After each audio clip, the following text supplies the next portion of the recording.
यार कैसे हैं आप सब। आरो 27 जुलाई को होने वाला है और समय आपके पास कम है। हिंदी लेकिन ऐसा सब्जेक्ट होता है आरो में कि ये गेम चेंजर साबित करने वाला होता है। आपका सिलेक्शन कहीं ना कहीं हिंदी पर ही डिपेंड होता है। आपका जीएस, हिस्ट्री, पॉलिटी, ज्योग्राफी बहुत अच्छा हो जाए और हिंदी ही ख़राब हो जाए तो कहीं ना कहीं सिलेक्शन की संभावना बहुत कम हो जाती है। हिंदी इंपॉर्टेंट है, लेकिन बहुत सारे बच्चे गलती ये करते हैं, उनको ऐसा लगने लगता है कि 60 नंबर या 60 सवाल हिंदी में आते हैं तो उसके लिए बहुत सारी बुक, बहुत सारे रिसोर्सेज, बहुत सारे वीडियोस देखने पड़ेंगे और पढ़ने पड़ेंगे। आप यहीं पर गलती कर देते हैं। आप अपने मन को मनाइए। ऐसा कुछ नहीं है कि ज़्यादा नंबर लाने के लिए, ज़्यादा सवाल सही करने के लिए ज़्यादा बुक पढ़ने की ज़रूरत है, क्योंकि सभी के लिए सेम बुक है, सभी के लिए एक ही जैसा बुक होता है, एक ही जैसा सिलेबस होता है। सिलेक्शन उन्हीं का होता है जो थोड़ा स्मार्ट तरीके से पढ़ाई करते हैं, थोड़ा अपना दिमाग इस्तेमाल करते हैं। अब आपको करना क्या है, आप कोशिश करो कि 30 शब्द रोज़ याद करने की कोशिश करो। 60 से 70 दिन है एग्ज़ाम का आपका, 1800 से 2000 शब्द आपके तैयार हो जाएंगे। इससे बाहर हिंदी में कुछ भी नहीं आने वाला। अब मत घबराओ, ठीक है। और सबसे बड़ी गलती आप लोग क्या करते हैं, 2-4 बुक पढ़ते हैं, वीडियोज़ देखते हैं, PDF पढ़ते हैं, फिर किसी कोचिंग का नोट्स पढ़ते हैं। ऐसा मत करना। आप कोई भी एक बुक फॉलो कर सकते हो। मैं इसके बारे में लॉन्ग वीडियोस बना चुका हूँ, जाके आप देख सकते हो। 4-5 दिन पहले बनाया हूँ अभी, ठीक है।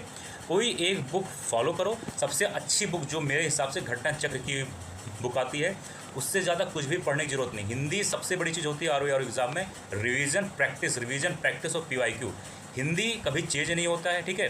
अब जैसे मैं बात करूं बादल, तो बादल का पर्यायवाची होता है, कई सारे पर्यायवाची होता है। उसमें से एक पर्यायवाची होता है नीरद, एक पर्यायवाची होता है पयोधर। अब मान लो इससे पहले एग्जाम में पूछ लिया गया था कि बादल का पर्यायवाची क्या होगा, नीचे ऑप्शन आ गया था नीरद, तो आपने सही कर दिया। इस साल पूछ सकता है कि पयोधर का पर्यायवाची क्या होता है। तो जब आपको मालूम रहेगा कि बादल के कई सारे पर्यायवाची हैं, तभी आप उत्तर दे पाओगे ना। सवाल कुछ भी चेंज नहीं होता। ये अपने दिमाग से बाहर कर दो कि ज़्यादा पढ़ने की ज़रूरत है। इंपॉर्टेंट चीज़ होता है कम पढ़ना, लेकिन रिवीजन करना, प्रैक्टिस करना, PYQ सॉल्व करना। इससे ज़्यादा कुछ भी पढ़ने की जरूरत नहीं है। बहुत सारे लोग बहुत सारा ज्ञान देंगे कि ये बुक पढ़ लो, ये PDF पढ़ लो, ये पढ़ लो, क्योंकि लोगों को अपना कोर्स बेचना होता है, ठीक है। मैं फैक्ट बात कर रहा हूँ।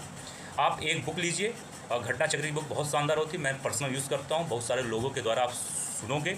मैं एक वीडियोज़ भी लाऊंगा कि घटना चक्र क्यों इंपॉर्टेंट है आर एग्ज़ाम के लिए। उससे ज़्यादा कुछ भी पढ़ने की जरूरत नहीं है। 30 सवाल एवरीडे याद करो, 30 शब्द एवरीडे याद करो, और 1800 से 2000 सवाल, 2000 शब्द आपका 60 से 70 दिन में तैयार हो जाएगा। उससे बाहर कुछ भी नहीं आता दोस्तों। बस आपका गलत अभ्रम होता है, आपका मन मानता नहीं, बस वही गलती होती है। कोई भी टॉपर हो, कोई भी एग्जाम में जिसका सिलेक्शन होता है वो यही करता है, कम पढ़ता है लेकिन रिवीजन बार बार करता है। आई होप आप सभी को समझ में आया होगा। मिलते हैं किसी और वीडियो में। जय हिंद, जय भारत।